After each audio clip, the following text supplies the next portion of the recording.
Amid a blizzard swallowing the silent highway inside a run-down diner buried in overdue bills, Darius Cole, 52, widowed, is about to turn off the lights and give up for good. Suddenly the door swings open. A group of lost truckers, frozen, exhausted and desperate, stumble in, begging for shelter. Darius has almost no food left, but he still decided to cook them the last hot meal he had. He had no idea that this choice would uncover a long-hidden secret from his past, and by the next morning, more than 200 trucks will be parked outside his diner. Before we continue, tell us what time it is and where you're watching from. Subscribe and hype because tomorrow I've got something extra special for you. Route 17 stretched through the Montana wilderness like a forgotten promise, its cracked asphalt disappearing beneath layers of fresh snow that fell harder with each passing hour. The yellow center lines had faded years ago to barely visible ghosts, and tonight, with the wind howling and visibility dropping to near zero, it felt less like a highway and more like the edge of the world. The North Star Diner sat alone against that vast white emptiness, a small square building that looked like it had been fighting the elements for too long and was finally losing. The wooden siding had weathered to a dull gray, paint peeling in long strips that curled away from the boards like dry skin. The roof sagged slightly in the middle, and the gutters hung crooked, clogged with ice. But the neon sign still glowed, barely. Pink letters spelling out North Star Diner flickered uncertainly, buzzing with electrical static, casting pale rose-colored light across the empty parking lot. The lot itself could have held 20 rigs easily, once upon a time. Tonight it held only a single battered pickup truck with rust eating through the wheel wells. Inside, the diner wore its age like an old man who'd stopped caring about appearances. The booths lined the walls in faded red vinyl, cracked and split in places where gray foam padding pushed through like exposed bone. Someone had tried patching them with duct tape years ago, but even that had worn through. The wooden counter ran the length of the room, its surface dark with decades of coffee rings and elbow grease, scarred by cigarette burns from back when people still smoked indoors. The pie case stood empty, its glass smudged with fingerprints and reflecting the dim overhead lights that buzzed with the same tired frequency as the sign outside. A smell hung in the air, old coffee, lemon cleaner, and something else harder to name. The ghost of better days, maybe.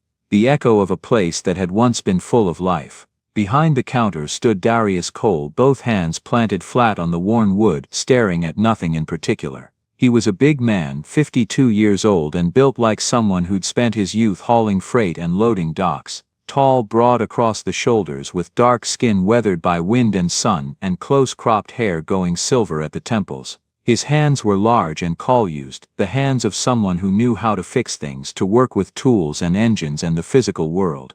But tonight those hands just rested on the counter, unmoving, while his dark brown eyes stared past the empty booths toward the windows where snow piled higher against the glass. He'd been a trucker once. Long-haul cross-country, the kind of work that meant 3 weeks on the road and 3 days home, sleeping in the cab more often than in a bed, eating at diners just like this one scattered across the interstate system like beads on a string. He'd loved it, the solitude, the rhythm of the miles, the brotherhood of other drivers connected by CB radio chatter and truck stop coffee. That was before Maya. Maya Cole had been waiting tables at a diner in Billings when Darius first walked through the door, road-weary and looking for nothing more than a hot meal and strong coffee. She'd been small and fierce, with quick hands and a quicker smile, and a way of making every customer feel like they were the only person in the room. Within 6 months they were married. Within 2 years they'd saved enough to buy this place, the North Star Diner, their dream made real, their chance to build something permanent in a life that had always been about motion. For 15 years it had thrived. Drivers knew the North Star the way they knew the road itself, a reliable stop, good food, fair prices, and Maya Cole remembering your name even if you hadn't been through in half a year. The parking lot stayed full, the lights burned late, the CB radio behind the counter crackled constantly with road chatter and friendly voices. Then Maya got sick. Cancer. The kind that moved fast and didn't negotiate. She'd fought it hard, harder than anyone Darius had ever known, but cancer didn't care about fight. It didn't care about dreams or plans or the life you'd built together. 3 winters ago she died, and something in the North Star had died with her. Darius had kept going because he didn't know what else to do. He opened the doors every morning, poured coffee, worked the grill, closed up at night, and climbed the narrow stairs to his apartment above the diner where the silence waited for him like a physical presence. But without Maya's warmth, without her gift for making strangers feel like family, the light had dimmed. Fewer drivers stopped, the highway traffic shifted to newer routes with bigger truck stops offering Wi-Fi and showers and 24-hour convenience stores. Now the North Star was dying too. Darius reached beneath the counter and pulled out the envelope he'd been avoiding for a week. The paper was thick, official, the kind of weight that made bad news feel permanent. He unfolded it slowly, even though he already knew what it said. Final notice of foreclosure in bold black letters across the top. 30 days to come up with 3 months of back mortgage payments, plus penalties, plus interest. He didn't have the money, he didn't have a quarter of the money. He refolded the notice carefully, slid it back beneath the counter next to the broken cash register and looked up at the old clock on the wall. 6:45. 15 minutes until he could flip the sign to closed, lock the door, turn off the lights and climb those stairs to sit alone in the dark like he did every single night. Maybe tonight should be the last night. Maybe it was time to accept that some things couldn't be saved, no matter how hard you'd worked to build them or how much they'd mattered once. Maybe keeping the lights on was just prolonging the inevitable. His hand moved toward the light switch, fingers hovering over the toggle, and then he heard Maya's voice, not real, just memory, but so clear it might as well have been soft and certain the way she used to sound when she was trying to talk sense into him. One more night, Darius. Keep the light on one more night, you never know who might need it. His hand stopped, dropped. He turned away from the switch and walked back to the counter, picked up a rag, and started wiping down wood that was already clean. Outside, the wind shrieked and threw snow against the windows hard enough to rattle the frames. The pink neon sign flickered, steadied, flickered again. The parking lot disappeared beneath white. And then sudden enough to make Darius's heart jump, the door rattled hard, the bell above it giving a startled jingle. He looked up sharply, expecting nothing, expecting wind. But there in the doorway stood a young man. Snow clung to his shoulders like he'd been rolled in powdered sugar, his canvas jacket was dark with moisture and his face, what Darius could see of it beneath a trucker's cap pulled low, was raw and red from the cold. The man stamped his boots on the worn rubber mat, sending cascades of snow scattering across the linoleum, and looked up with eyes that held equal parts hope and exhaustion. "Evening, sir." His voice came out rough, scraped raw by cold or too many hours breathing frigid air. "Any chance you're still serving?" Darius felt the automatic response form on his tongue. Sorry, about to close, the words he should say, the sensible words that would let him lock up and escape to his quiet apartment where he wouldn't have to pretend anymore that he was fine, that he wasn't drowning. But something stopped him. Maybe it was the way the young man stood there, shoulders hunched against cold that had followed him inside, hands shoved deep in his pockets like he was trying to hold on to whatever warmth he had left. Maybe it was the exhaustion written so clearly across his face, the kind of bone-deep tiredness that came from too many hours behind the wheel with nowhere safe to stop. Or maybe it was just Maya's voice still echoing in his head. "Yeah," Darius heard himself say, surprised by the steadiness in his own voice. "Coffee's still hot. Take a seat anywhere." The relief that washed across the young man's face was almost painful to witness, like he'd been bracing for rejection and hadn't quite known what he'd do if it came. He pulled off his cap, revealing dark hair plastered to his forehead with sweat despite the cold, and moved to the counter with steps that suggested his legs weren't entirely steady. "Thank you." The words came out thick with gratitude. "I mean it. Thank you." He slid onto a stool, the red vinyl cracked but still serviceable, and wrapped his hands around the coffee mug Darius set in front of him like it was a lifeline. Steam rose between them, carrying that familiar burnt coffee smell that every diner in America seemed to share. "Name's Evan," the young man said after taking a long swallow. "Evan Ward. Been driving since Ohio." Darius poured himself a cup and leaned against the counter, studying the kid properly now. Early 20s, maybe 25 at most, lean in the way of people who forgot to eat regularly. Dark eyes that were trying hard to stay alert even as exhaustion pulled at them. "Darius Cole, you headed west?" Evan nodded, cradling the mug. "Got a delivery in Spokane. Supposed to be there by tomorrow morning, but," he gestured vaguely toward the windows where the storm was intensifying, the world outside disappearing into white. I don't think that's happening. No, Darius said quietly, following his gaze. I don't think it is. They sat in companionable silence for a moment, the only sounds the wind battering the building and the labored hum of the old heater trying its best to keep the cold at bay. Darius found himself noticing details he'd stopped seeing years ago, the way the lights reflected off the chrome napkin dispensers, the gentle tick of the clock on the wall, the warmth that came not from the heater but from having another human presence in a space that had been too empty for too long.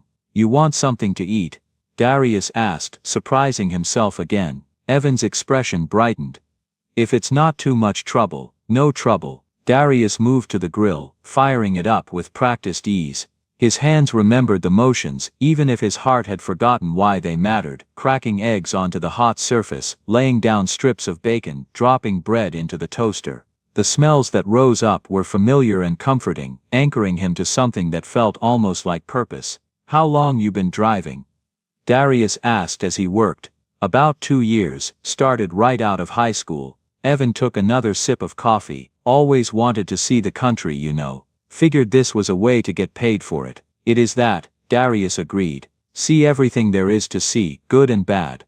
You drive? Used to, long time ago. Darius flipped the eggs with a quick flick of his wrist. Gave it up when my wife and I bought this place. She wanted something permanent, something we could build together. He wasn't sure why he was offering this information to a stranger, but something about the late hour and the storm and the fact that they were the only 2 people in the world right now made it feel natural. That must have been nice, Evan said quietly. Building something together. It was. Darius plated the food and slid it across the counter. Eat up.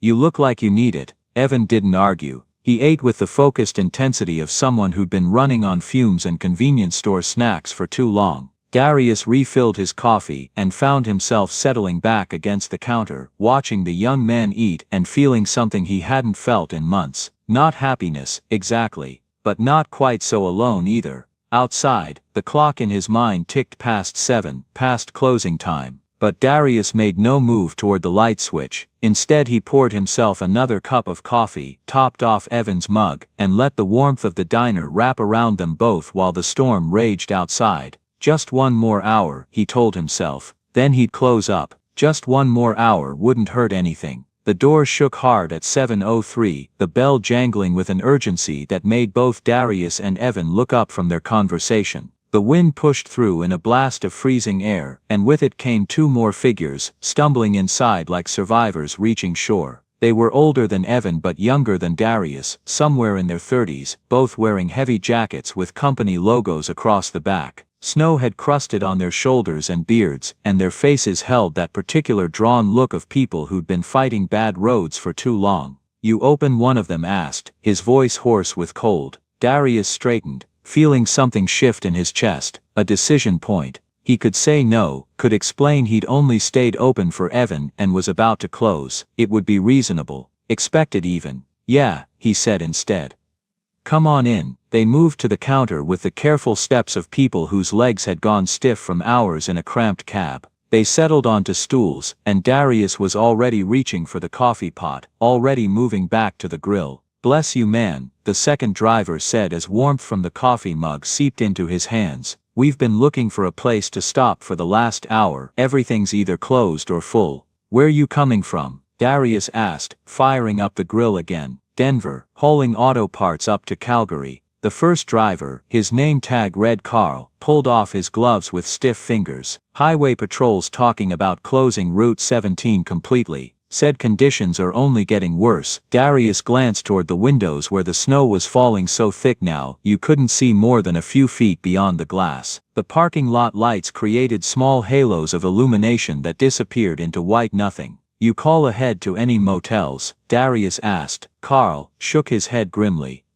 All booked. Storm caught everyone off guard. There's probably 50 trucks backed up along this stretch looking for someplace to wait it out. Evan set down his fork, his expression troubled. I tried calling earlier. Even the truck stops are turning people away. Parking lots are full. The door rattled again. Then again. By 7:30, the North Star Diner had transformed from a dying relic into something that almost resembled its former self. 8 drivers occupied the booths and counter stools, their wet jackets draped over chairbacks, steam rising from their coffee cups. The air filled with the smell of frying eggs and bacon, toast browning, coffee brewing. The sounds of forks on plates and low conversation created a backdrop that Darius hadn't heard in so long it felt almost foreign. He moved between the grill and the counter with an efficiency he'd thought was lost, his body falling back into rhythms it remembered even if his mind had tried to forget. Crack eggs, flip them, toast bread, pour coffee. The simple choreography of service, repeated 1,000 times until it became as natural as breathing.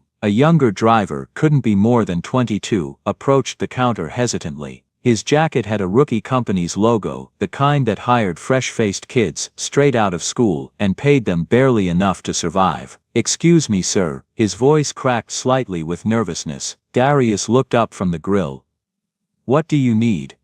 The kid swallowed hard. "How much is all this going to cost?" "I've only got about $30 till payday, and coffee's $2, Darius said, keeping his voice level. "Refills are free. Eggs and toast, another $5. Don't worry about it right now, just eat." The kid's face flooded with relief so profound it was almost painful to witness. "Thank you, sir, thank you so much." He returned to his booth, and Darius caught Evan watching him with an expression that was hard to read. Respect maybe, or recognition of something familiar. The bell rang again, 2 more drivers pushing through the storm, then another. By 8 o'clock, every booth was full, and drivers were starting to double up, sharing tables without needing to be asked. The diner held maybe 30 people at capacity. They were rapidly approaching that limit. Darius paused at the grill, spatula in hand, and did a quick mental inventory. The freezer held enough eggs for maybe another round of cooking. Bread was running low, bacon was nearly gone. Coffee would last a while longer, but everything else. The door opened again, and a woman stepped through. She was in her 60s, small and wiry with steel-gray hair pulled back in a tight bun. Her coat was dusted with snow, and her sharp eyes took in the crowded diner with a single sweeping glance. Lila Hart had worked at the North Star for 12 years. She'd been Maya's closest friend, and had stayed on after her death out of loyalty to both the memory and the man left behind. Darius had told her not to come in tonight, that there wouldn't be any business worth the dangerous drive. Clearly, Lila Hart had never been particularly good at following directions. "Looks like you could use a hand," she said, already pulling off her coat and reaching for an apron. "Lila," Darius started, but she cut him off with a look. "Don't even start. I've been pouring coffee in this place since before that boy over there was born." She jerked her chin toward the young nervous driver. "I'm not about to stop now just because there's a little weather." Despite everything, the stress, the exhaustion, the weight of too many worries, Darius felt his mouth twitch into something almost like a smile. "Glad you're here, of course you are." She tied the apron with practiced efficiency and surveyed the room. "Now, what do we have for supplies?" They moved into the narrow kitchen together, and Darius watched as Lila opened the freezer and began taking inventory with the sharp focus of a general surveying limited ammunition before a long battle. "We've got maybe 24 eggs left," she said, her voice low enough that the drivers wouldn't hear. "Half a loaf of bread, some frozen sausage, pancake mix, maybe enough for 1 batch, couple cans of beans." She straightened up, meeting his eyes. "Darius, this isn't enough to feed this many people through the night, much less breakfast." "I know, and if more come." "I know," he said again, more firmly. Lila studied him for a long moment, her expression unreadable. Then she nodded once, sharp and decisive. "All right then, we stretch what we have, make the portions smaller, focus on coffee and toast, keep people warm and fed enough that they don't go back out into that mess." She gestured toward the windows where the storm had reached a fevered pitch. The wind screamed, rattling the frames, and snow struck the glass like thrown sand. "Nobody's sleeping in their truck tonight," Darius said quietly. "Not in this, your apartment?" Lila asked. "If it comes to that. The couch pulls out, there's floor space, we'll make it work." From the dining room, the CB radio crackled to life. Darius had forgotten it was even on. A voice cut through the static, urgent and strained. "Breaker 19, anybody got ears on Route 17? Highways shut down hard. We've got drivers stuck out here with nowhere to go." Every conversation in the diner stopped. Drivers turned toward the counter where the old radio sat, its lights glowing green in the dimness. Darius moved to it automatically, muscle memory guiding his hand to the microphone. He pressed the talk button, and his voice came out steady and calm despite the hammering of his heart. "This is North Star Diner, mile marker 32, we copy. What's your 20? A pause, filled with static and wind noise, then North Star. Damn, didn't think anyone would still be open. We're at the junction, maybe 10 miles out, got 15, maybe 20 rigs backed up here. No shelter, it's bad." Darius looked around the diner, every face was turned toward him now. Drivers who understood exactly what it meant to be stuck in a truck during a storm like this, the cold that crept in no matter how long you ran the engine, the danger of carbon monoxide poisoning, the very real risk of freezing to death if the fuel ran out or the engine died. He thought about the supplies in the freezer, he thought about the foreclosure notice under the counter. He thought about how smart money said to tell those drivers he couldn't help, that he was already at capacity, that they should find somewhere else. And then he thought about Maya, about the promise he'd made her, about the reason this place existed in the first place. "How far out did you say you were?" Darius asked into the radio. 10 miles, but the roads are drifted deep. Not sure we can make it through." "You try," Darius said, his voice carrying across the diner. "You get as close as you can. We'll keep the lights on." He set down the microphone and turned to find every driver in the place watching him with expressions that ranged from respect to worry to something that might have been awe. Carl stood up from his booth. 20 more people, and we don't have supplies for them." "I know, and there's no room unless we start sleeping in shifts." "I know that too." Darius met his eyes steadily. "But I'm not sending anyone back out into that storm to die in their cab. We'll figure it out." For a long moment, nobody spoke. Then Carl nodded slowly, and something shifted in the room, a collective decision, unspoken but understood. "We can double up," Carl said. "Share booths. Some of us can sleep sitting up if we have to." A woman driver with short dark hair and grease-stained hands stood up. "I've got extra granola bars in my rig, and a case of bottled water. I'll go get them. I've got blankets," another driver offered, "and a Coleman stove if the power goes out." One by one they stood, offering what they had. Extra food, blankets, thermoses of coffee, the willingness to make do with less so that others might have enough. Evan moved to Darius's side, his young face serious. "Tell me what you need me to do." Darius looked at him, this kid he'd only met an hour ago, and saw in his expression the same determination he saw in his own mirror every morning when he forced himself out of bed to face another day of slow failure. "Help Lila in the kitchen," Darius said. "We're going to need every hand we can get." "You got it." The wind howled, the snow fell, and inside the North Star Diner, a group of strangers who'd sought shelter from the storm began transforming into something else entirely. Something that looked almost like family. They came in waves over the next 2 hours, not 15 trucks, closer to 25. The parking lot filled until there was no more room, and trucks began lining the highway shoulder for a quarter mile in each direction, their hazard lights blinking through the white like distant stars. Each time the door opened, a blast of Arctic air swept through, and with it came another driver, or 2 or 3, stumbling inside with snow-crusted clothes and faces raw from wind. They stood in the doorway, blinking against the warmth and light like people emerging from a cave, and each time Darius waved them toward whatever space remained. "Find a spot. Coffee's hot." The diner had never been designed to hold this many people. Bodies packed into booths meant for 4 now held 6. Drivers sat on the floor with their backs against walls. Some stood in the narrow spaces between tables, too tired to care about comfort,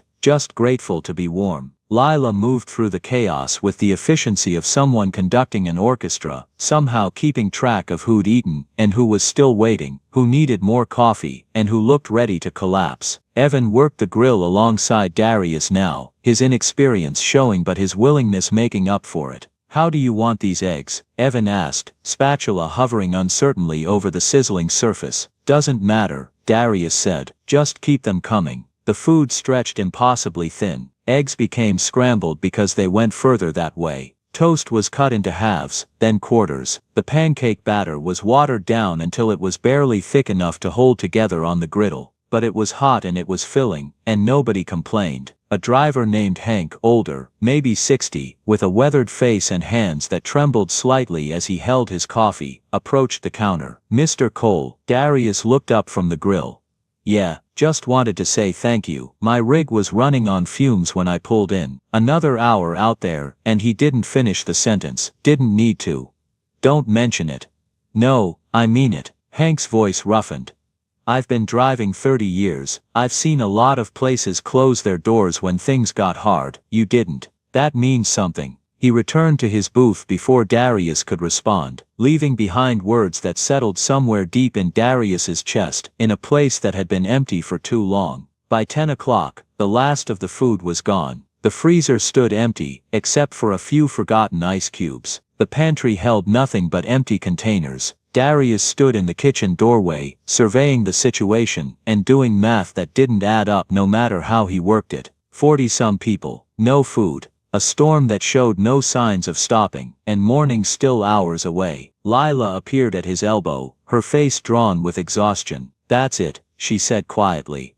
"We're tapped out." Darius nodded. He'd known it was coming. They'd stretched their supplies past any reasonable limit, and then kept stretching. But there was nothing left to give now. "The coffee will last a while longer," Lila continued. "But after that we keep people warm and hope the storm breaks by morning." From the dining room came the sound of voices, not complaining but talking, sharing stories, the low rumble of conversation that spoke of people settling in for a long night. Darius moved back to the counter, and looked out over the crowded space. The North Star Diner had never looked like this, not even in its busiest days. Every surface held someone. The air was thick with body heat, and the smell of damp clothes drying. And despite the cramped conditions, despite the lack of food, despite everything that should have made this situation miserable, there was something else present. Community, connection, the unspoken understanding that they were all in this together. Evan was refilling coffee cups, moving between tables with easy conversation. Carl had organized a group near the back to rearrange seating, making more floor space. The woman driver with short hair, her name was Roxy, had produced a deck of cards, and was teaching the nervous young driver some game that involved a lot of laughing. Darius felt something crack inside his chest, some wall he'd built brick by brick over 3 years of grief and isolation. He'd thought the North Star was dying. He'd thought the dream he and Maya had built was over. But looking at this, at strangers helping strangers, at community forming in the midst of crisis, at the simple human warmth of people taking care of each other, he realized he'd been wrong. The North Star wasn't dying. It had just been waiting for this moment, this night, this reminder of what it was meant to be. A light in the darkness, a haven for travelers, a place where people mattered more than profit.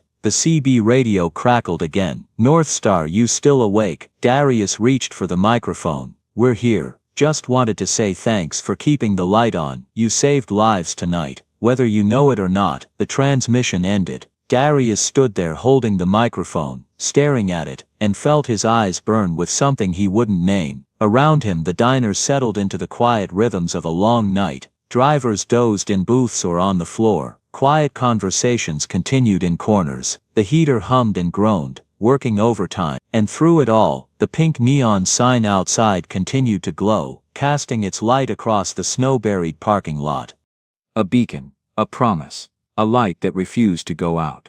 Morning came slowly, the darkness outside fading to gray so gradually it was hard to say when night ended and day began. The storm had eased sometime around 4, the wind dying to a low moan and the snow falling lighter, slower. But the world beyond the windows remained buried under white drifts piled high against the building, the parking lot invisible beneath smooth, unbroken snow. Inside the North Star, drivers began to stir around 6, groaning and stretching, wincing at muscles cramped from sleeping on hard surfaces.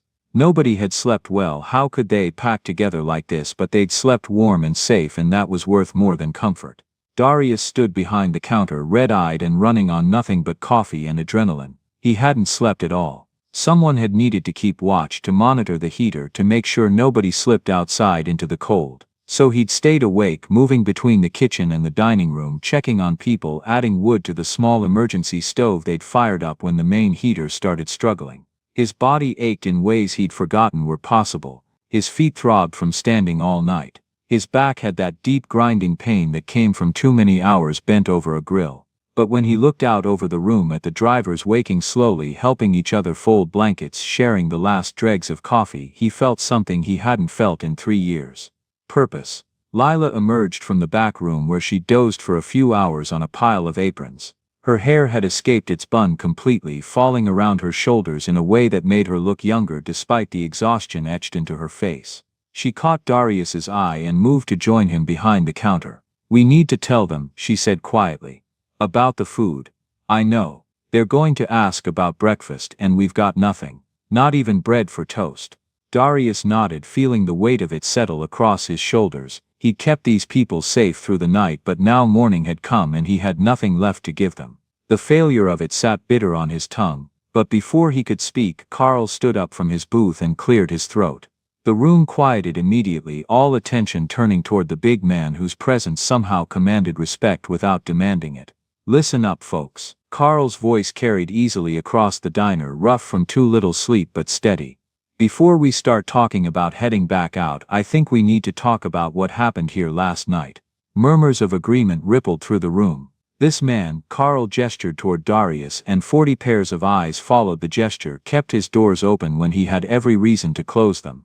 He fed us with the last food he had. He gave us shelter when we had nowhere else to go. He didn't ask for anything in return. Didn't even hesitate.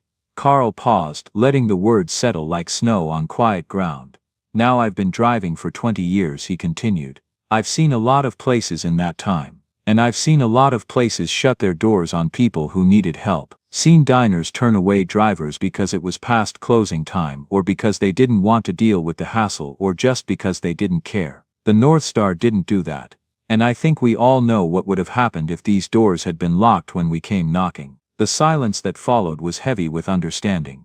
They all knew, they'd all heard the stories: drivers found frozen in their cabs after a bad storm, people who'd thought they could wait it out and been wrong. It was the nightmare that lived in the back of every trucker's mind during winter runs. "So here's what I'm proposing," Carl said, his voice gaining strength. "We don't just say thank you and drive away, we do something about it. We make sure this place survives. Because places like the North Star, they're disappearing. The family diners, the independent stops, the places that treat you like a human being instead of a transaction.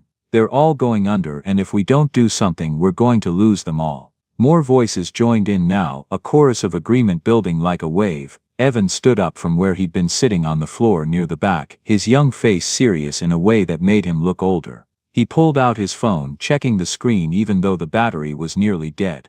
"I made some calls last night," he said. "Early this morning actually, when the cell service came back for a few minutes. Called some people I know, dispatchers, other drivers, fleet managers I've worked with. Told them what happened here. Told them about the North Star and what it stands for." He looked around the room, making eye contact with driver after driver. "They're coming," Evans said simply. "Word is spreading through the network. People want to help. They want to make sure this place stays open." Darius felt his throat close up. He opened his mouth to protest, to say it wasn't necessary, that he didn't deserve this kind of support. But before he could speak, Roxy, the woman driver with short dark hair and permanently grease-stained hands, stood up.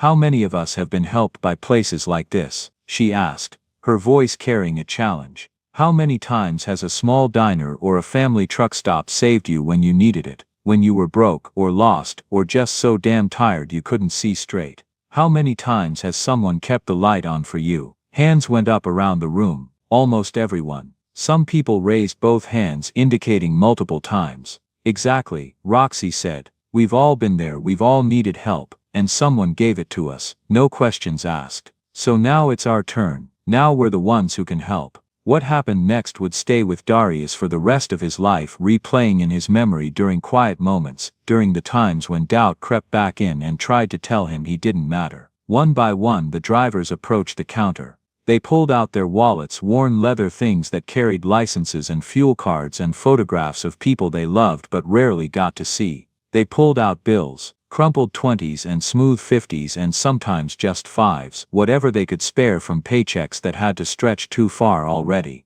And each one came with a story. Frank, the older driver with trembling hands, set down 320s and spoke in a voice roughened by emotion. "I drove this route 30 years ago," he said. Me and my wife, we used to stop here every run. Your wife, Maya, she remembered our names. Every single time, even if it'd been 6 months between visits. His eyes grew distant with memory. My wife died 2 years ago, cancer like yours, and I kept driving because I didn't know what else to do with myself. But places like this, they remind me that there's still good in the world, that people still care about each other. I need that reminder, Mr. Cole, we all do. Sarah, a younger woman who couldn't have been driving more than a few years, placed her contribution on the growing pile and wiped at her eyes. I stopped here 3 years ago, she said.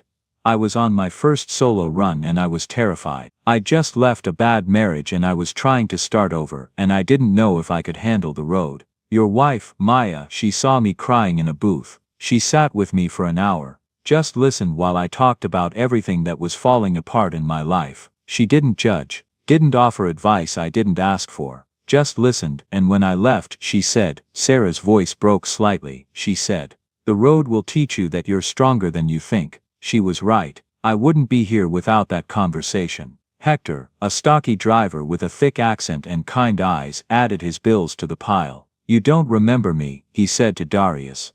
But I remember you. 5 years ago, I broke down on Route 17 in the middle of the night, frozen fuel line. I was panicking because I had a time-sensitive delivery and I was going to miss it. You pulled over in your rig, you were still driving then, and you helped me get it fixed. Took 2 hours in freezing cold. And when I tried to pay you, you said no. You said, just pass it along to someone else who needs it. So I did, and I've been doing it ever since. The stories kept coming, layering one upon another like sediment forming rock. Each one was a moment Darius had forgotten or never realized mattered. Small acts of basic human decency that had rippled outward in ways he'd never imagined. A driver named Marcus talked about the time Maya had spotted that he was running a fever and had insisted he rest in the apartment upstairs rather than push through and risk an accident. She probably saved my life that day, he said simply. A woman named Teresa remembered how Darius had once fronted her a meal when her company's payment card was declined, trusting her to come back and pay when she could. I was broke and hungry and too proud to ask for charity, she said. You gave me dignity along with that meal, I've never forgotten it. Jamie, the young nervous driver who'd been so worried about being a burden, stepped forward with bills clutched in his shaking hand. I don't have a story like everyone else, he said quietly. This is my first time meeting you, but last night when I asked about the cost and you told me not to worry about it, he swallowed hard. My dad was a driver. He died 3 years ago, fell asleep at the wheel after pushing too hard to make a delivery. And I kept thinking last night, if there had been a place like this on his route, somewhere he could have stopped and rested without worrying about the cost or the time, maybe he'd still be alive. So this, he set down his money, this is for my dad. And for every driver who needs a place like this to exist. By the time the last driver had contributed, the pile of money on the counter had grown substantial. Darius stared at it through blurred vision, unable to process what he was seeing. It was more than enough to catch up on the mortgage, more than enough to restock the kitchen, maybe even enough to make some of the repairs the building desperately needed. But it wasn't really about the money, it was about what the money represented. It was about community, about the unspoken code of the road that said when someone needs help, you help them. About the brotherhood that bound these strangers together more tightly than blood. I don't, Darius started, then had to stop and clear his throat roughly. I don't know what to say. Say you'll keep the light on, Carl said firmly. That's all we need to hear. Before Darius could respond, the sound of engines rumbled from outside. Deep, powerful diesel engines, multiple of them, approaching from both directions. Several drivers moved to the windows, brushing away the condensation to peer out into the gray morning. What the hell, someone muttered. Darius moved to the door and pushed it open, stepping out into air so cold it burned his lungs. Lila and Evan followed, and behind them came a stream of drivers, all of them crowding into the doorway or pressing against the windows to see. The parking lot, what was visible of it beneath the snow, had begun to fill with trucks, but not the trucks that had been there all night. These were new arrivals, pulling in from the highway one after another, their chrome grills gleaming dully in the weak morning light. First came 3 semis with matching logos from a company Darius didn't recognize. Then 2 more from a different company. Then a convoy of 5 owner-operator rigs, each one custom-painted and clearly loved by its driver. They pulled into formation with the precision of a military operation, parking in neat rows, their air brakes hissing in sequence like a mechanical symphony. And they kept coming. Trucks from carriers big and small, flatbeds and refrigerated trailers and tankers. New rigs with gleaming paint jobs and old workhorses that had clearly been around the block a few thousand times. They lined the parking lot and spilled onto the highway's shoulder, forming a solid wall of steel and chrome that stretched as far as Darius could see in both directions. Drivers climbed down from their cabs, and Darius felt his heart stutter in his chest. He recognized some of them, faces from years past, people he'd served coffee to or helped with directions, or simply shared a moment of human connection with on some forgotten night. But others were complete strangers, people who'd never set foot in the North Star before but who'd heard the story and decided it mattered enough to make the journey. They gathered in the parking lot, forming a loose semicircle around the diner's entrance, and Darius stood there in the doorway feeling completely overwhelmed, like he was watching something happen from outside his own body. A man in his 50s approached first, wearing a heavy jacket with Porter Logistics embroidered across the back in professional lettering. He walked with the confident stride of someone used to making decisions and having them respected, but his face held a warmth that immediately put Darius at ease. "Will Porter," he said, extending a gloved hand. His grip was firm, the kind of handshake that spoke of old-school values and keeping your word. "I run a regional fleet, about 60 trucks covering 5 states. Heard what you did last night. Actually heard what you've been doing for years. My drivers have been talking." Darius shook his hand, still too overwhelmed to form coherent words. "I'd like to make the North Star an official stop for my company," Will continued, his breath fogging in the cold air. "Regular route station. We'll commit to a minimum number of visits per week, probably 15-20 trucks minimum. Help with supply costs, maybe work out a fuel partnership if you're interested. It's good business for both of us, but more than that," he paused, his expression growing serious. "It's the right thing to do. Places like this built this industry. They deserve to survive." Before Darius could find his voice to respond, a woman stepped forward. She was probably in her 60s, with steel-gray hair cut in a professional bob and sharp intelligent eyes that assessed everything with practiced efficiency. "Linda Morrison," she introduced herself. "I coordinate supply chains for a regional food distributor. We service restaurants and truck stops across Montana and Wyoming." She pulled a business card from her pocket and pressed it into Darius's hand. "I'd like to set up a standing contract with you. Regular deliveries at cost, no markup. You'd get reliable supplies, we'd get a reliable customer, and we'd be helping preserve something worth preserving."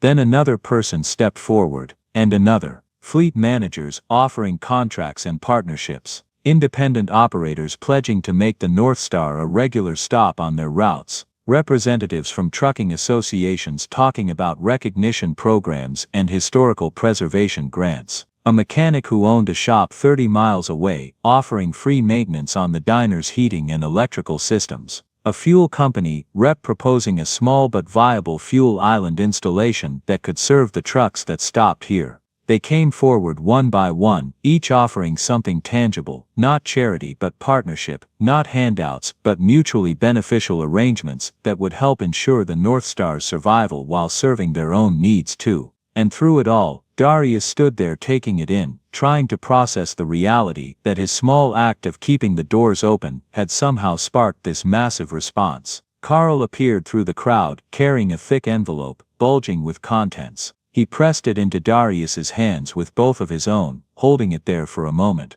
"From the drivers," Carl said, his gruff voice softened by emotion. "The ones who were here last night, and a bunch of others who heard about what happened and wanted to contribute. We made some calls, passed the word around. This came together in about 4 hours." He paused. "Should be enough to catch up on that mortgage we heard about. Maybe get the roof fixed too, and whatever's left over, you use it to keep this place running the way it's meant to run." Darius looked down at the envelope, then back up at Carl, then out at the sea of faces watching him expectantly. His vision blurred, his throat closed completely. He tried to speak, but couldn't force words past the emotion lodged there like a physical object. It was Lila who saved him, stepping forward and speaking when he couldn't. "On behalf of the North Star," she said, her voice carrying clearly across the parking lot, "and on behalf of Darius, who seems to have temporarily lost the ability to form sentences." A ripple of warm laughter ran through the crowd. "Thank you, all of you. You've given us more than money and contracts. You've given us hope." The crowd responded with nods and murmurs of approval, but then Frank, the older driver with trembling hands, stepped forward carrying something wrapped carefully in a faded rag that might once have been a shop towel. "Got something else," Frank said, his voice carrying despite its roughness. He approached Darius and began unwrapping the item with slow, reverent movements. It was a CB radio handset, battered and scarred with age, but clearly well maintained, the kind of tool that had been used hard and cared for properly. The coiled cord was worn but intact, and the metal clip showed the distinctive pattern of having been carried on a belt for thousands of miles. "You gave me your backup handset outside Cheyenne," Frank said, meeting Darius's eyes. "Back in '97, must be 28 years ago now. I'd been on the radio calling for help, my primary had died, and I was trying to navigate through a snowstorm without it. You pulled over, spent an hour helping me figure out my route, and then you just handed me your backup. Said you'd always keep the line open, that any driver could reach out and you'd answer if you could." Frank held out the handset like an offering. "Kept it all these years. Used it on every run. It became kind of a good luck charm for me. Reminded me that there were still good people out there. But I figure it's time this came back home, time it returned to where it belongs." Darius took the handset with hands that shook. The weight of it was familiar, comforting. He remembered buying a pair of these back in the '90s, kept one in his truck and one as backup.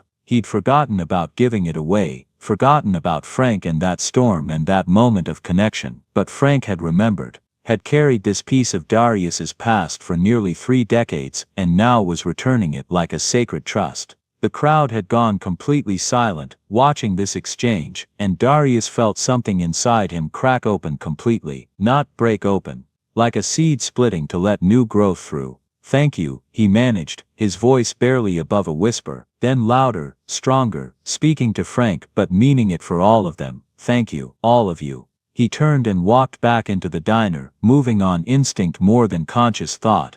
Behind the counter, the old CB radio base unit sat in its customary spot, dusty and silent. He'd kept it there out of habit more than anything else, a relic of the past that he couldn't quite bring himself to throw away. Now he took Frank's handset and clicked it into place. It fit perfectly, like it had been made for this exact spot. The connection was solid, and when he keyed the mic, the transmit light glowed green and steady. The crowd had followed him inside, packing the diner beyond capacity, and they watched as Darius adjusted the squelch and brought the radio fully online. Immediately, it crackled to life, voices emerging from the static, drivers on the road, calling out reports and warnings and jokes, the constant chatter that was the heartbeat of the highway. "Southbound at mile marker 45, got a 4-wheeler with a flat in the left lane.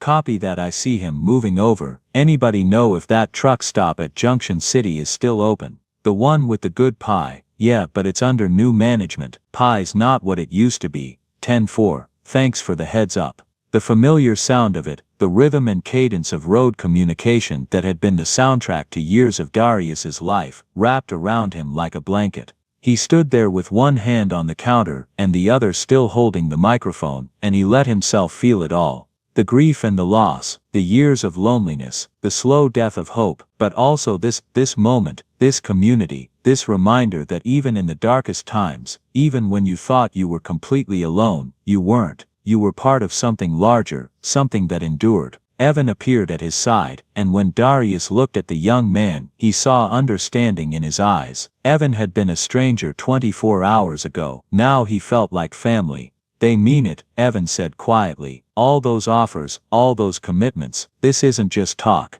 These people are going to follow through." "I know," Darius said. And he did. He could feel it in the air, in the weight of the handset in his palm, in the way the gathered drivers looked at him, not with pity, but with respect and affection.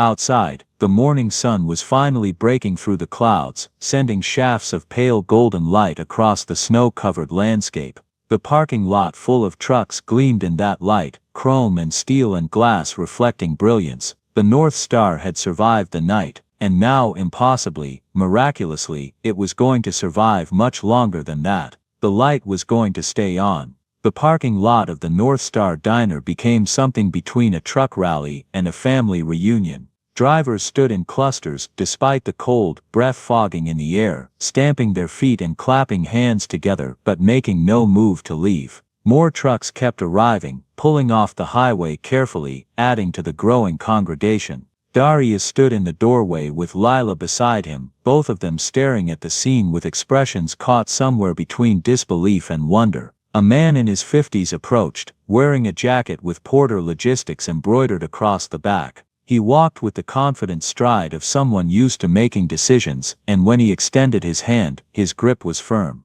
Will Porter, I run a regional fleet, about 60 trucks. He looked around at the gathered drivers, the snow-covered lot, the diner standing solid against the white land. Heard what you did last night. Actually heard what you've been doing for years. My drivers have been talking. Darius shook his hand, still too overwhelmed to find words. I'd like to make the North Star an official stop for my company. Will continued. Regular route station, will commit to minimum visits per week, help with supply costs, maybe work out a fuel partnership. It's good business, but more than that. He paused, his expression serious. It's the right thing to do. Before Darius could respond, a woman with steel gray hair and sharp intelligent eyes stepped forward. She introduced herself as a supply coordinator for a regional food distributor and offered a standing contract for deliveries at cost. Then another person. And another, fleet managers offering contracts, independent operators pledging to make the North Star a regular stop, representatives from trucking associations talking about recognition programs and historical preservation. They came forward one by one, each offering something tangible, commitments, partnerships, resources. Carl appeared with a thick envelope, pressing it into Darius's hands. From the drivers, the ones here last night, and others who heard about it, should be enough to catch up on that mortgage. Darius looked down at the envelope, his hands starting to shake. The weight of it was substantial, more substantial than the paper and bills inside. It carried the weight of community, of people taking care of their own, of the road giving back what it had taken. I can't, he started, but Carl cut him off. You already did, you kept the light on when it would have been easier to turn it off. Now we're making sure it stays on. Through the crowd, Darius caught sight of Frank, the older driver, making his way forward slowly. He carried something wrapped in an old rag, holding it carefully like it was precious. Found this in my garage last night, Frank said, unwrapping it to reveal a CB radio handset. Battered but well maintained, it gleamed under the winter light. You gave me your backup outside Cheyenne back in '97. Said you'd always keep the line open. Figured maybe this ought to come back home. Darius took the handset, feeling the familiar weight of it, and something inside him finally broke completely. His vision blurred, his throat closed. He tried to speak, but couldn't force words past the emotion lodged there like a stone. Lila's hand found his arm, squeezing gently. Evan stood on his other side, and around them the gathered drivers waited with patient understanding. They'd all been there, the moment when pride cracked and gratitude poured through. They knew. Thank you, Darius finally managed, his voice rough and broken. All of you, thank you. The transformation took 6 weeks, but it felt like watching time-lapse photography of something growing. The parking lot was expanded and properly paved, with pull-through spaces designed for the longest rigs. The neon sign was completely rebuilt, its pink glow now steady and strong, visible for miles. Inside, the booths were reupholstered in the same red vinyl but fresh and intact. The counter was refinished, keeping its character but losing its despair, but they kept the soul intact. The same layout, the same feeling. The bones that Maya had loved remained untouched. The CB radio was mounted on a polished wooden plaque behind the counter, with a brass plate that read Maya Cole. She kept the light on. Lila became the official manager, her salary finally reflecting years of devotion. They hired 2 more staff, a cook and another server to handle the increased traffic that came as word spread through the trucking network like wildfire. Drivers went out of their way to stop at the North Star now, not just for fuel or food or clean restrooms, though those were all excellent, but for something harder to quantify. They came because the North Star felt like home. On reopening day, Darius stood outside looking up at the new sign. Beneath North Star Diner was a new subtitle, "A haven for all travelers." "Looks good," Lila said, joining him in the cold morning air. "Yeah,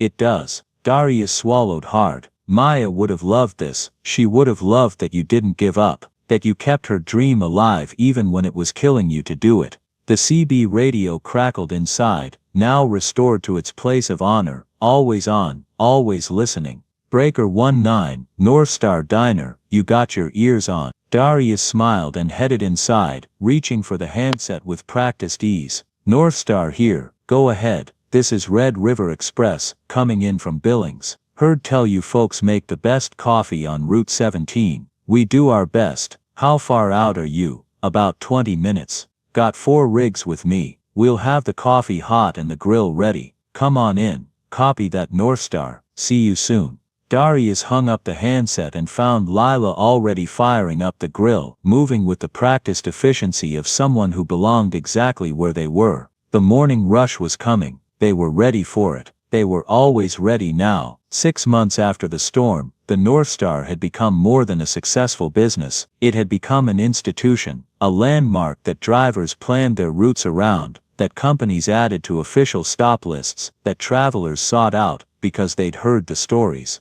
The walls filled with photographs, truckers posing beside their rigs, group shots of impromptu convoy reunions, handwritten notes of thanks. Someone started a tradition of leaving company patches or small mementos, and a bulletin board near the entrance became crowded with memories from drivers spanning the continent. But the heart remained unchanged. Darius still worked the counter. Lila still moved through the room with sharp eyes and soft heart. The CB radio still crackled constantly, and every single driver who walked through the door was treated like family. Evan stopped by regularly, his routes somehow always managing to bring him past mile marker 32. He'd become an unofficial ambassador for the North Star, and Darius had stopped being surprised when the young man showed up with new ideas. One October afternoon, Evan came in carrying his phone with barely contained excitement. "You need to see this." He pulled up an article from a trucking industry magazine.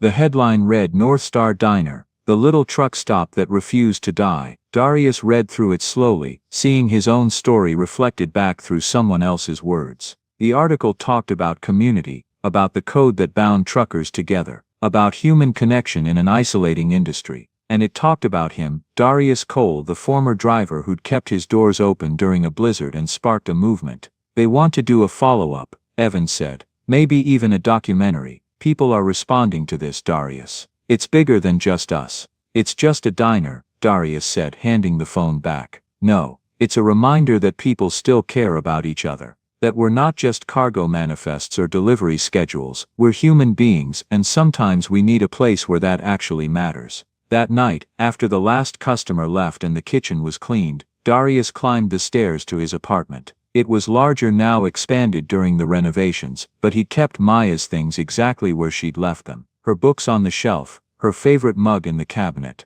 the quilt she'd made draped over the couch. He sat in his worn armchair and looked out the window at the diner below. The lights glowed warm against the darkness. The pink neon sign cast its reflection on fresh snow. The parking lot held a dozen trucks, their chrome gleaming. "We did it," he said softly to the empty room, to the memory of the woman who'd believed when belief seemed foolish. "We kept the light on." The wind outside carried the distant sound of a truck engine on the highway, but it didn't sound lonely anymore. It sounded like coming home. Winter returned as it always did, bringing snow and ice and the kind of cold that made breath freeze in your lungs. But the North Star stood ready. The heater worked perfectly. The kitchen was fully stocked. The parking lot was plowed regularly. And the lights burned steady and bright, visible for miles. On a December night when the snow was just beginning to fall, Darius stood behind the counter doing what he'd done 1,000 times, wiping down wood that was already clean, preparing for whatever the night might bring. The diner held a comfortable number of customers. Not empty, not crowded, just right. Lila was training Rosa, their newest server, showing her the rhythm of the work. Evan sat at the counter working on his logbook between bites of pie. The CB radio crackled. "North Star Diner, you still open?" The voice was young, uncertain, holding that particular quality of someone on their first solo run hoping desperately not to mess up. Darius smiled, a real smile that reached his eyes. He'd heard that tone before. He'd used it himself years ago. North Star here, he said, his voice warm and steady. We're open. Where are you? About 5 miles out. It's starting to snow pretty hard, and I'm not sure I should keep going. You shouldn't. Highway gets bad fast. Come on in. We've got hot coffee and a warm place to rest. Relief flooded through the radio. Thank you, sir. I'll be there in 10. We'll be waiting. Drive safe now. Darius hung up and caught Evan's eye. The young man was grinning. Here we go again, Evan said. Here we go again,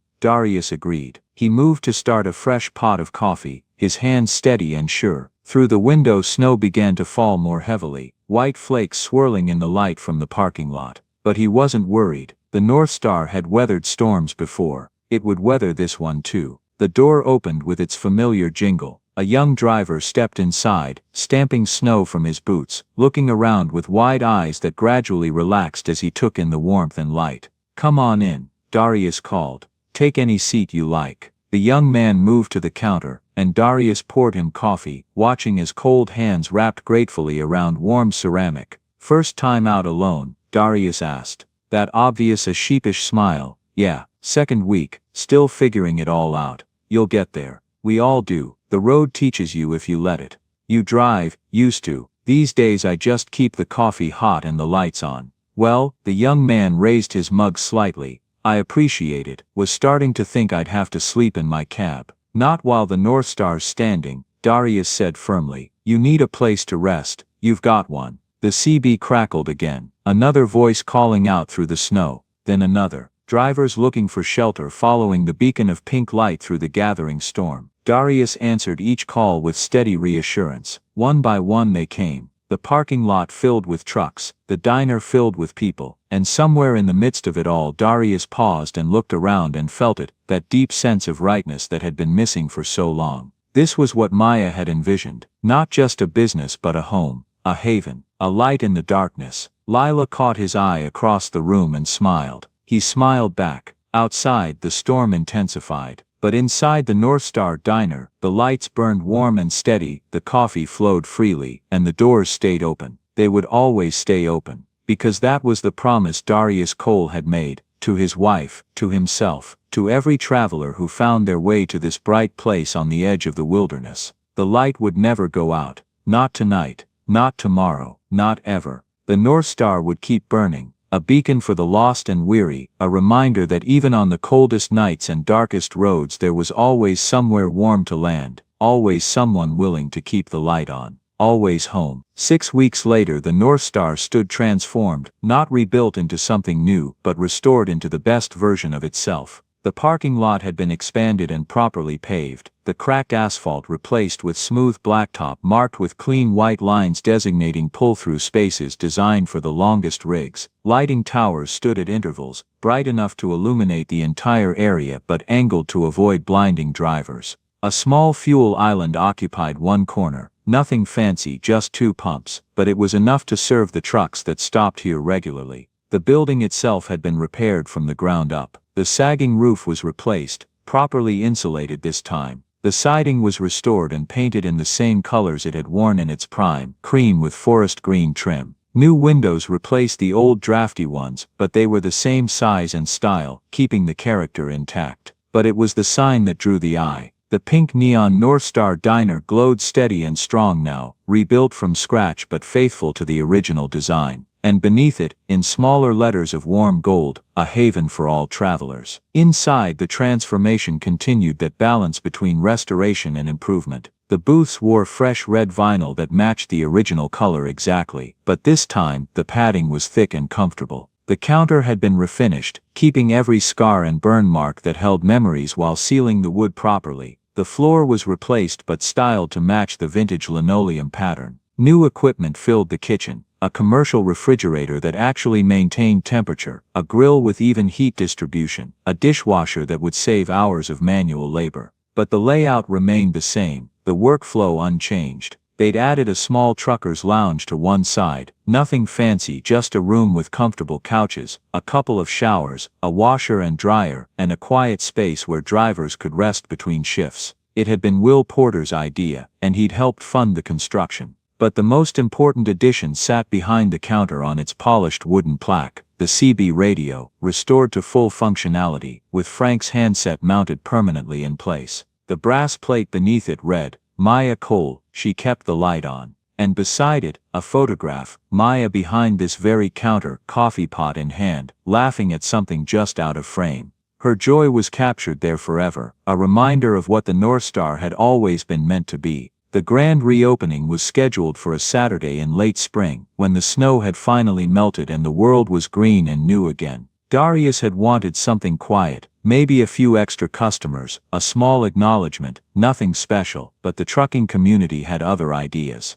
By 10 in the morning the parking lot was full, trucks lined up along the highway shoulder for half a mile in both directions, their hazards blinking, drivers waiting patiently for space to open up so they could pull in. A local news crew had shown up, drawn by the human interest angle, the story of a dying diner saved by the community it had served for decades. Evan had coordinated most of it, working with drivers and companies to create a celebration worthy of the occasion. There was food, not just from the North Star's kitchen but potluck contributions from drivers who'd brought regional specialties from their home states.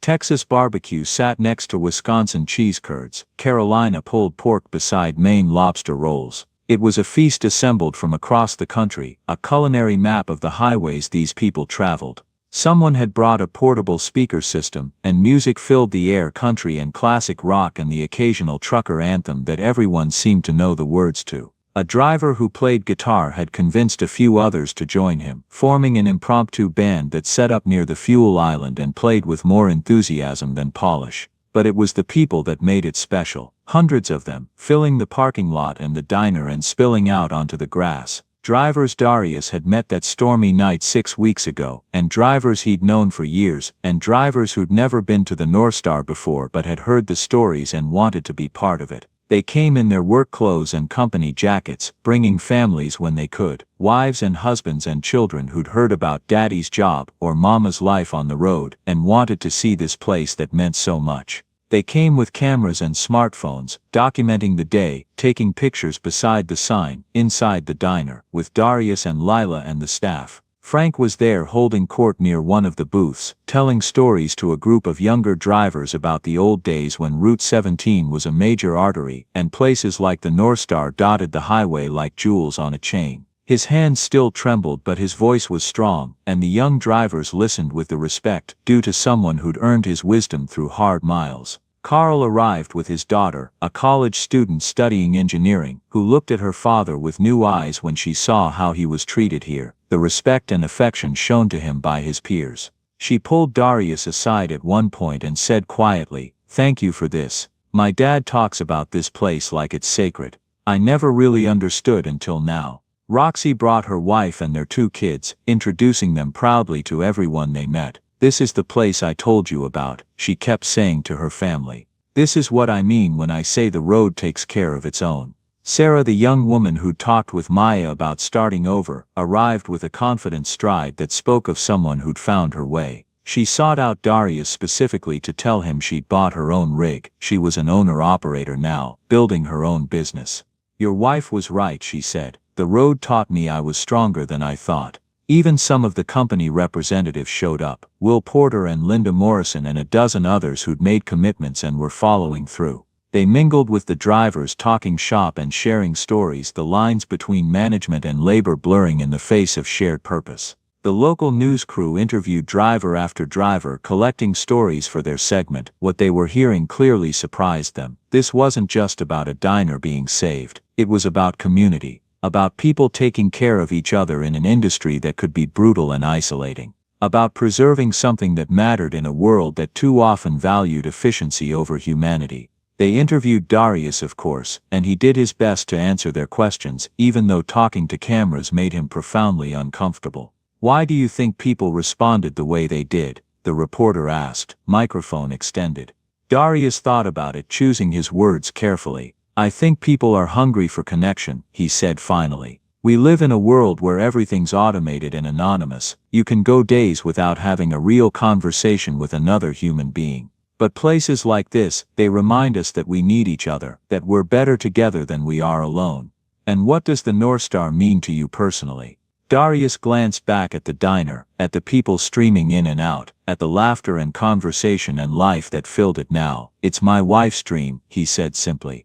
Maya believed that everyone deserves a place where they're treated like family, where they matter. I almost let that dream die, but these people, he gestured to the crowd, they wouldn't let me. They reminded me why it matters, why she was right all along. Around noon, someone called for speeches. Darius tried to decline, but the crowd wouldn't hear it.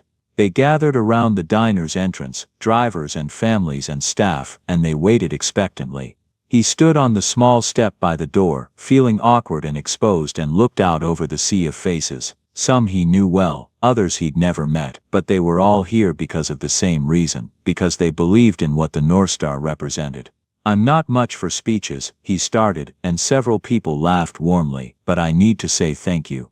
6 weeks ago I was ready to give up. I thought I was out of options, out of time, out of hope. And then the storm came. He paused, gathering his thoughts. When that first driver walked through my door that night, he caught Evan's eye in the crowd and nodded to him. I almost turned him away, almost said I was closed and sent him back out into the cold. But I didn't, because I heard my wife's voice in my head telling me to keep the light on one more night. And that one small choice, that one moment of keeping the door open instead of closing it, changed everything. His voice roughened slightly, and he had to pause to clear his throat. What happened that night, and what's happened since, has taught me something I'd forgotten. It's taught me that we're not alone. That when things get hard there are people who will help, not because they have to, but because they choose to. Because that's what community means. That's what family means. He looked around at the crowd, meeting eyes, acknowledging faces. This place, the North Star, it was never really about the building or the business. It was always about people. About creating a space where travelers could find rest and warmth and connection. Maya understood that from the beginning. She knew that what we were really offering wasn't food or coffee, it was humanity. It was someone caring whether you made it through the night safely. Darius's voice grew stronger, more certain. So thank you. Thank you for caring. Thank you for helping.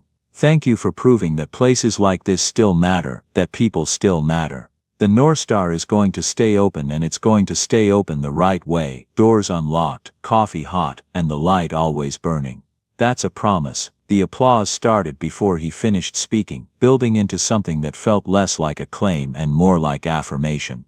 People weren't just clapping for him, they were clapping for themselves, for the community they'd built, for the choice they'd all made to preserve something worth preserving.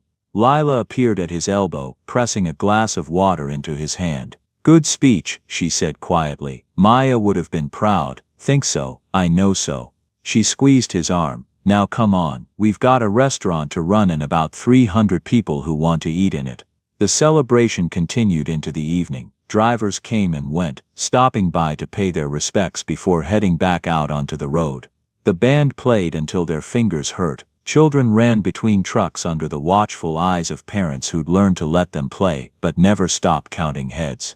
As the sun began to set, painting the Montana sky in shades of orange and gold and deep purple, Darius stood in the doorway of the North Star and watched it all unfold.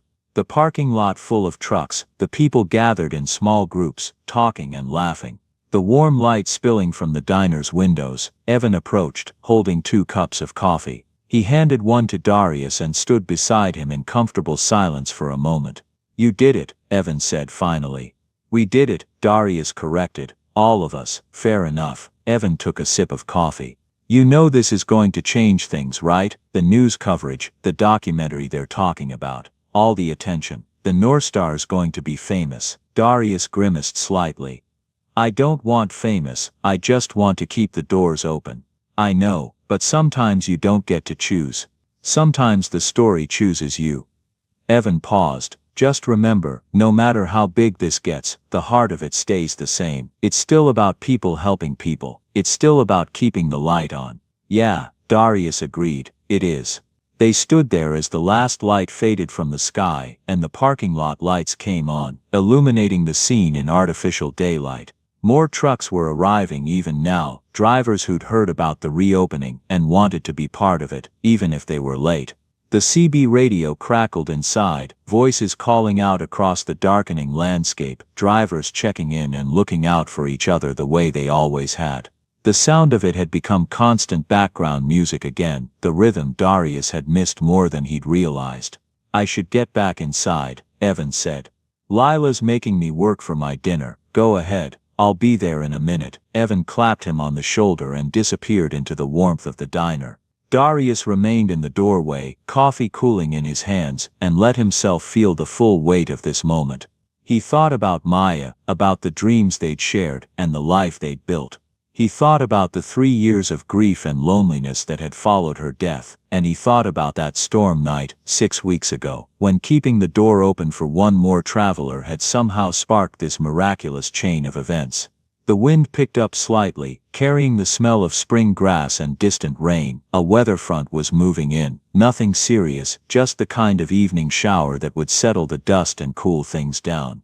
Drivers would be watching for it, adjusting their routes, looking for safe places to pull over if needed, and they would know the North Star was here. That the light was on, that the doors were open, always open. Darius drained the last of his coffee and turned to go inside.